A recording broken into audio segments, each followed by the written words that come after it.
तो प्रधानमंत्री के कश्मीर दौरे को लेकर वहां के लोगों में खासा उत्साह है। वो देखते ही बन रहा है कश्मीर के हर डिस्ट्रिक्ट से लोग प्रधानमंत्री को देखने, उन्हें सुनने के लिए श्रीनगर पहुंचना उन्होंने शुरू कर दिया है।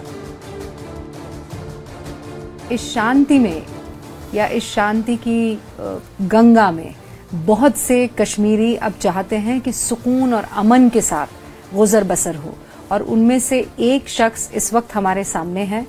इनका नाम मैं इसलिए नहीं बताऊंगी क्योंकि ये नहीं चाहते हैं कि इनकी आइडेंटिटी डिस्क्लोज हो, लेकिन एक टाइम था जब ये पत्थरबाज के तौर पर जाने चाहते थे, एक टाइम था जब ये एक्सट्रीमिज्म की तरफ जा चुके थे, एक टाइम था जब आतंकवाद का तमगा जो है वो इनके सर पे लगा हुआ था। लेकिन फिर हालात बदले, वक्त बदला और अब ये मेन स्ट्रीम में आ गए हैं। आदिल ने पत्थर कैसे छोड़ दिया और कब छोड़ा? पत्थर हमने इसलिए पत्थर छोड़ा, देखिए पहले हमने हड़तालें बहुत की, बट हमें ये भी लगा कि मतलब हम हड़तालों में ना तो हमें किसी के साथ कम्युनिकेशन होती थी बाहर, हमारा इंटरनेट लोगों ने काफ़ी फ़ायदा उठाया बाहर का, अगर हम स्टेट की बात करेंगे, या इंटरनेट का काफ़ी फ़ायदा उठाया जिससे वो काफ़ी जो है ना उनने अचीव किया। बट जो हमारी कौम है कश्मीरी, स्टिल हम अभी भी मतलब उतने आगे नहीं है जितना हम बाहर के लोगों को अगर हम कंपेयर करेंगे, वो बिकॉज ऑफ क्योंकि हमारे पास रिसोर्सेज कम थे। आपने यहाँ कुछ चेंजेस देखे हैं? अब ठीक है, देखिए अभी क्या है, धीरे धीरे यूथ को भी आप देख सकते हैं बाहर IPL में भी ले रहे हैं लड़कों को, ठीक है, स्पोर्ट्स की ओर भी ले रहे हैं लड़कों को। आपको इंटरेस्ट है स्पोर्ट्स में? ऑब्वियसली मुझे भी इंटरेस्ट है, एंड इंटर स्कूल मैंने खेला भी हूँ मैं अंडर 14 में। बट उसके बाद जब हम स्टोन पेल्टिंग में, वो हमारा एक नया 2020, हम उसको कोड वोड में कहते थे आपस में फ्रेंड्स के, आज 2020 खेलेंगे। दैट मीन्स कि मतलब हमारे दिमाग में भी ऐसा बना हुआ था। अब गलती चाहे उसकी थी या हमें कोई पीछे, हमें तो ऐसे मुझे कोई घर नहीं आया आज तक कि तुम उठ के पत्थर मारो, मैंने अपने विल से मारा। दूरी थी सरकार और कश्मीर के बीच में, वो आपने इन सालों में कम होती हुई देखी? देखिए क्या है, एक ब्रिज बना है। बिल्कुल ब्रिज। देखिए क्या है, जैसे अगर हम देखेंगे आर्टिकल जब से टूटा, ठीक है, तब से देखिए जो नेशनल जो पिछले सदियों से राज करते आए हैं, ये सब अपने घरों को भर रहे थे। इनके अपने बच्चे जो है अब्रॉड में थे पढ़ाई, क्योंकि इनको पता था कि यहाँ हालात ख़राब है। इनको ये भी पता था कि इनका बेटा भी मर सकता है, क्योंकि अगर वो गाड़ी में होंगे कहीं पे इसको रोक सकेंगे चेक पोस्ट पे, वो हो सकता है कि नहीं रुके, मेरा बाप फॉर एग्जांपल VIP है या कोई, मैं क्यों रुकूं, आगे से बंदा है उसको नॉलेज में नहीं है, उसने उठ के शॉट किया। सो उन्होंने अपने बच्चों को पहले ही सेव करा कहाँ, अब्रॉड्स में। अब मर हम रहे थे यहाँ पे, मतलब काफ़ी यूथ मतलब जिन्होंने बहुत सफ़र किया। मैंने अपनी पढ़ाई इसी स्टोन पेल्टिंग की वजह से ही छोड़ी है। सो मतलब ये मैं इस चीज़ में ये बदलाव का कुछ 2-4 सालों से लग रहा है कि थोड़ी सी मतलब बदलाव हुआ है किलिंग्स पे जब पर्टिकुलर। इतने सालों में स्टोन पेल्टिंग नहीं हुई है, आपको कैसा लगता है? और चूंकि स्टोन पेल्टिंग नहीं हुई है तो टूरिज्म बढ़ा है।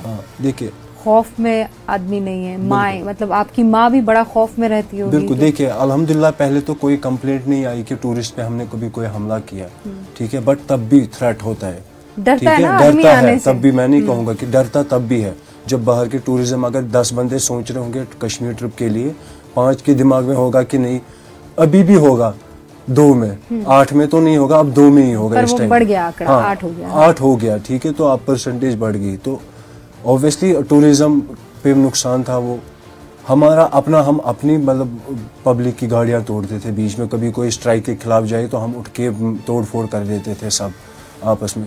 सो नुकसान वो चीज़ें अब क्या थी, और एजुकेशन आ गई तब की। हमारे से जो 10 साल पहले की अगर हम बात करेंगे, वो वाली जनरेशन है, वो उतना एजुकेटेड नहीं है जितना कि हम हैं।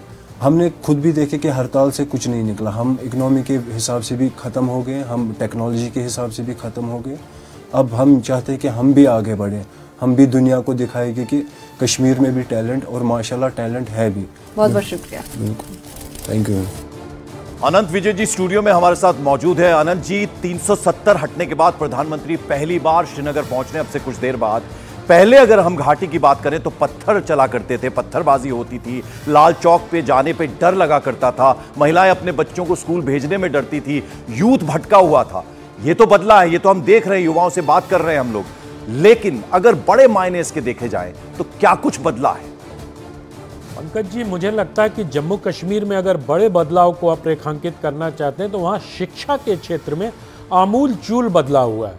और जो बच्चे स्कूल से बाहर आ गए थे, जो बच्चे अभी जैसा हम सुन रहे थे कि उनको पत्थरबाजी को 2020 कहा जाता था, तो जो बच्चे उस तथाकथित इन्वर्टेड कोमा वाला 2020 में चले गए थे वो वापस स्कूलों में लौटे हैं। मैं पिछले दिनों कश्मीर में था और रात को 10:30 बजे लाल चौक पर हम लोग बेखौफ घूम रहे थे। कहीं किसी प्रकार का डर नहीं था, ना लोग कहते ना संगीनों के साये में लाल चौक, कहीं कोई दिखता नहीं था कि संगीन लिए कोई खड़ा है। हाँ, सुरक्षा बल के लोग उपस्थित थे वहाँ, लेकिन जो मैं कह रहा हूँ शिक्षा के क्षेत्र में बदलाव हुआ है। वहाँ सेंट्रल स्कूल्स में लड़के लौटे हैं, वहाँ सेंट्रल यूनिवर्सिटीज़ काम करने लगी है, वहाँ IIIT काम करने लगी है। और जिस प्रकार से वहाँ के LG शिक्षा में खास रुचि लेकर उसको ज़मीन तक उतार रहे हैं, और ये सब तभी संभव हो पाया है जब टेररिज्म की राजधानी टूरिज्म की राजधानी में बदली है।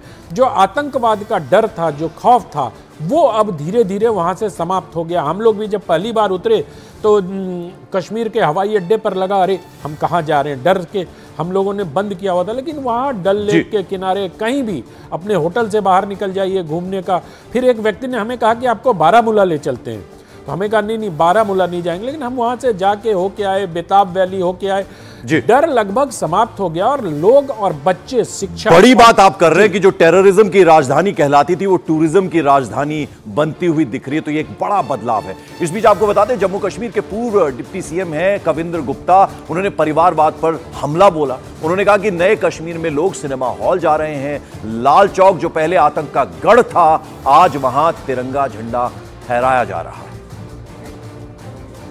आतंकवाद, भ्रष्टाचार, परिवारवाद, ये सारी चीजों का तो अंत हुआ ही है। इसके साथ डेवलपमेंट का एक नया दौर वहां पर चला है।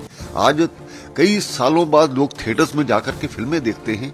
लाल चौक में एक जो फिजा बदली है, जिसको आतंक का गढ़ कहा जाता था, वहां पर जाकर के ना तो कोई पाकिस्तान का झंडा नजर आता है। आज डल लेक पर लोग जो टूरिस्ट वहां पर घूम रहा है, एक बदलाव का वहां पर दौर है। आम नौजवानों से, महिलाओं से, सभी वहाँ का व्यापारी वर्ग आज खुश है कि रोजमर्रा के बंद नहीं होते। इन सभी हालात को देख करके उसके बाद प्रधानमंत्री जी का आना तो स्वाभाविक बात है कि स्वागत तो होगा ही। आनंद जी, हम तमाम लोगों से बात कर रहे हैं, हमारे रिपोर्टर्स वहां पर मौजूद हैं, उनमें मोहम्मद है, फराज है, अहमद है, वो सभी कह रहे हैं कि पहले हमने मोदी जी के बारे में सुना था, लेकिन अब अपनी आंखों से उनके काम को देख रहे हैं। दुनिया में जिस तरह से झंडा बुलंद हो रहा है भारत का, और आज वो हमारे बीच में आ रहे हैं, तो खासा उत्साह है। महिलाएं मुखर हो रही हैं, बुजुर्ग जो है वो खुलकर बोल रहे हैं। तो डगर मुश्किल है, ये भी कह रहे थे कुछ लोग वहां पर, लेकिन कम से कम रास्ते पे चलना तो शुरू किया है, तो मंजिल तो मिलनी है। पॉजिटिव सोच। ये बिल्कुल ठीक कह रहे हैं आपके जो सहयोगी हैं। मुझे लगता है कि हम लोग भी जब पिछली बार गए थे और जो मैंने देखा है पूरा घूमकर, तो हमें भी यही लग रहा था। लोगों से बातचीत में लोग यही कह रहे हैं कि मोदी पर उनका भरोसा बहुत धीरे धीरे काम की वजह से गाढ़ा हुआ है।